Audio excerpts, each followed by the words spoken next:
NCP জাতীয় নাগরিক party Awami লীগের নিবন্ধন বাতিল কার্যক্রম নিষিদ্ধ এবং বিচারের দাবিতে রাজধানীর মোহাম্মদপুরে মশাল মিছিল ও সমাবেশ করেছে। রোববার রাত 10:30টায় দলটি মোহাম্মদপুর জোনের উদ্যোগে এই কর্মসূচি অনুষ্ঠিত হয়। সমাবেশ শেষে মশাল মিছিলটি আল্লাহ করিম মসজিদ মোড় থেকে আসাদ গেট পর্যন্ত সড়ক প্রদক্ষিণ করে। এনসিপির কেন্দ্রীয় যুগ্ম সদস্য সচিব আকরাম হুসাইন সমাবেশ বক্তব্য দিতে গিয়ে বলেন, মোহাম্মদপুরে যারা ছাত্র জনতার উপর গুলি চালিয়েছে তাদের ইন্টারপোলের মাধ্যমে দেশে এনে বিচার করতে হবে।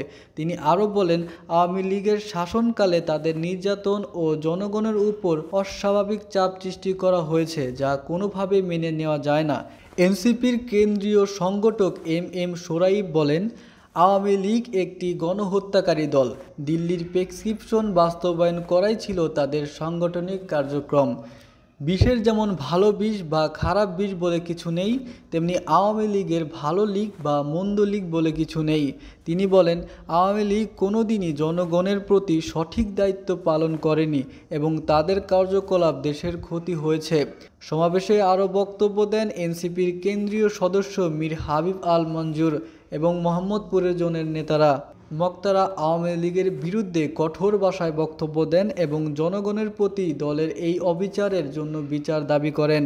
এনসিপি তাদের এই কর্মসূচি দ্বারা জনগণের আরও সচেতন করতে চায় এবং আওয়ামী লীগের বিরুদ্ধে প্রতিবাদের সক্রিয় হওয়ার আহ্বান জানায়।